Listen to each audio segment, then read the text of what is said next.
4 থেকে 5 মাস বয়স হয়ে গেছে, কিন্তু এখনো পর্যন্ত আমার শালিক পাখি পালক পরিবর্তন করে না কেন?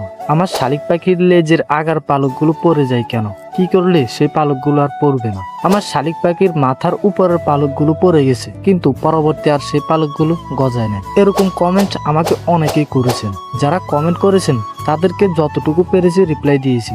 এই সমস্যাটা শুধু তাদের তা না, এই সমস্যাটা সবার পাখির সাথে হয়ে থাকে। তাই আজকের ভিডিওতে আমি আলোচনা করব শালিক পাখি 4 থেকে 5 মাস বয়স হয়ে গেছে কিন্তু পালক পরিবর্তন করে না কেন? কি করলে শালিক পাখি 10 থেকে 15 দিনের মাথায় পালক পরিবর্তন করা শুরু করবে? এবং শালিক পাখির লেজের পালকগুলো পড়ে যায় কেন? কি করলে সেই পালকগুলো আর পড়বে না? এবং শালিক পাখির মাথার উপরের পালকগুলো কেন পড়ে গেছে? কি করলে সেই পালকগুলো আবার নতুন করে গজানো শুরু করবে? বন্ধুরা, আমরা যারা শালিক পাখি পালন করি তাদের সবার সাথে এই সমস্যাটা হয়ে থাকে। আমার নিজের পাখির সাথে এই সমস্যাটা হয়েছে। তা আজকের ভিডিওতে আমি যতটুকু পারবো এই সমস্যাটার সমাধান দেওয়ার চেষ্টা করব। তো বেশি কথা না বাড়িয়ে চলুন মূল ভিডিও যাওয়া যাক। তো হে গাইস, আসসালামু আলাইকুম। আশা করি সবাই ভালো আছেন। আলহামদুলিল্লাহ আমিও অনেক ভালো আছি। বরাবরের মতো আবারও পাখির একটি নতুন ভিডিও নিয়ে চলে আসলাম আমি আরাফাত। মাই মার্টিন বার্ড ওয়ান চ্যানেলে যদি নতুন হয়ে থাকেন তাহলে প্লিজ প্লিজ প্লিজ চ্যানেলটা সাবস্ক্রাইব করে দেন। বন্ধুরা, প্রথমে আসুন, শালিক পাখি 4 থেকে 5 মাস বয়স হয়ে গেছে কিন্তু এখনো পর্যন্ত পালক পরিবর্তন করে না কেন?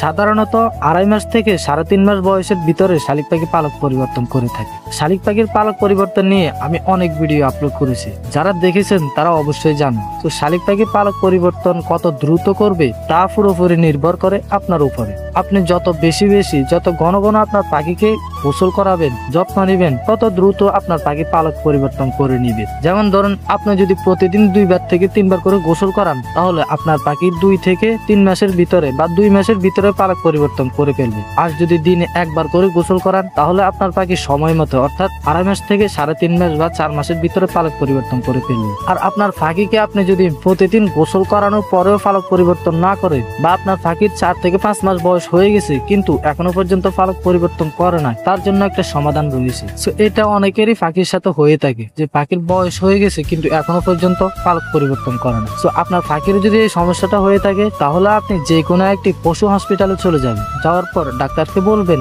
জিঙ্ক ব্যাট নামের একটা ওষুধ রয়েছে, সেই জিঙ্ক ব্যাট ওষুধটা দেওয়ার জন্য। তো সেটা নিয়ে এসে ডাক্তারের পরামর্শ অনুযায়ী আপনার পাখিকে যদি খাওয়ান তাহলে আমি 100% গ্যারান্টি দিয়ে বলতে পারি আপনার পাখি 10 থেকে 15 দিনের মাথায় পালক পরিবর্তন করা শুরু করে দিবে। আর পাখিকে প্রতিদিন গোসল করাবেন, প্রতিদিন 2 থেকে 3 বার পর্যন্ত গোসল করাবেন, তাহলে পাখি খুব দ্রুত পালক পরিবর্তন করে নেবে। বন্ধুরা, এবার আসুন, শালিক পাখির লেজের আগার পালকগুলো পড়ে যায় কেন? শালিক পাখির লেজের আগার পালকগুলো পড়ে যাওয়ার অনেক কারণ রয়েছে। তার মধ্যে 1 নাম্বার কারণ হলো পাখিকে যখন আপনার খাঁচার মধ্যে রাখেন অর্থাৎ পাখির খাঁচার মধ্যে রাখেন তখন পাখি যদি কোনো জিনিসকে দেখে ভয় পায় বা খাঁচার মধ্যে থাকতে চায় না, খাঁচার ভিতরে লাফালাফি করে, তখন আপনার পাখির লেজের পালকগুলো ভেঙে যায়। এবং শালিক পাখির লেজের পালকগুলো ভেঙে যাওয়ার 2 নাম্বার কারণ হলো আপনার পাখিকে যখন খাঁচার মধ্যে রাখেন বা রাত্রে যখন আপনার পাখিকে খাঁচার মধ্যে রেখে দেন তখন তেলাপোকাগুলো আপনার পাখির লেজের পালকগুলো কেটে ফেলে। তো এটা আমার পাখির সাথেও হয়ে থাকে। যখন আমি খাঁচার মধ্যে রাখি তখন রাত্রে তেলাপোকাগুলো লেজ কেটে ফেলে। তো এর জন্য আপনার পাখির খাঁচাটাকে এমন একটি জায়গায় রাখবেন যেখানে তেলাপোকাগুলো যেতে পারবে না, বা এমন কিছু করুন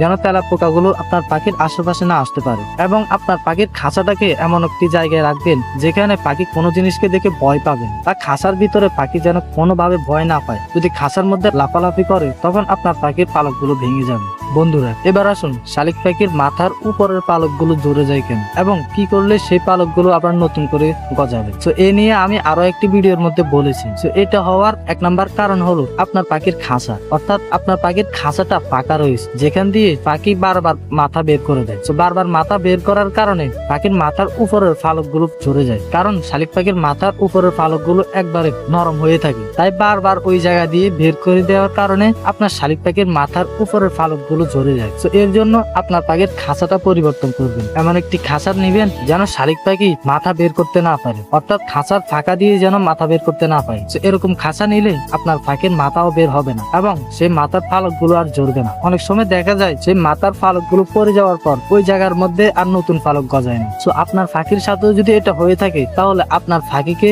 জিঙ্ক ব্যাট ওষুধটা খাওয়াতে পারেন। জিঙ্ক ব্যাট ওষুধটা যদি খাওয়ান তাহলে 100% সেই জায়গা দিয়ে আবার নতুন পালক গজানো শুরু করে দিবে। আর আর যদি জিঙ্কব্যাট ওষুধটা না পান তাহলে কোনো সমস্যা নাই, আপনার পাখি যখন পালক পরিবর্তন করবে এই পালক পরিবর্তন করার সময় সেই জায়গা দিয়ে আবার নতুন পালক গজানো শুরু করে দিবে। বন্ধুরা আজকের ভিডিওটা এতটুকুই। যদি আপনাদের কোনো প্রশ্ন থেকে থাকে তাহলে এই ভিডিওতে কমেন্ট করে যান, আপনাদের প্রশ্ন নিয়ে নেক্সট একটি ভিডিও নিয়ে আসবো। যারা এই পর্যন্ত দেখেছেন তাদেরকে অসংখ্য ধন্যবাদ। যদি ভিডিওটা ভালো লেগে থাকে তাহলে ভিডিওতে একটা লাইক দিয়ে চ্যানেলটা সাবস্ক্রাইব করে দেন। দেখা হবে নেক্সট কোনো ভিডিওতে। সবাই ভালো থাকুন, সুস্থ থাকুন, খোদা হাফেজ।